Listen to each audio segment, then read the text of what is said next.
Endi silosni yamaga bosib, selofan qoplarga qoplash shart emas. Xitoydan akalarimiz tayyor silosni qoplab, presslab beradigan apparat olib kelishibdi. Ko'rishingiz mumkin, silosni o'zi tortib olar ekan, faqat silosni lentasiga tashlab tursangiz bo'ldi.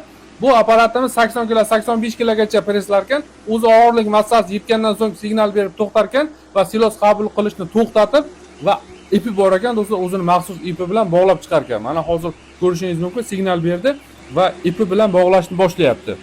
Buni qulaylik tomoni faqatgina silosni emas, balkim istalgan turdagi yer yong'oq deysizmi, loviya deysizmi, bida deysizmi, hammasini presslab mana shunaqa bog'lab berar ekan. Juda ham zo'r apparat, do'stlar, ko'rishingiz mumkin. Hozir mana bog'layapti. Mayda silosni qanaqa presslab dumaloq qilib chiqarishini ko'rasiz. Apparatimizning yana bir qulaylik tomoni, apparat tayyorlab bergan silos, do'stlar, 2 yil muddatgacha o'z holatini yaxshi saqlab turadi. Hozir do'stlar presslab bog'lab bo'ldi. Keyingi jarayoniga keladigan bo'lsak, silosni mana shu yerga tushirib, o'zi yonboshdagi kilonka bilan yaxshilab qisib, mahkam o'raydi. Do'stlar, siz buni bemalol hovlingizni bir burchagiga bosib qo'ysangiz ham bo'ladi, chunki buni hech qanaqa sassiq hidi ham, nojo'ya ta'siri ham bo'lmaydi. Kalamush, chichqon, krisalar buni tisha olmaydi, do'stlar. Bemalol olib foydalansangiz bo'ladi.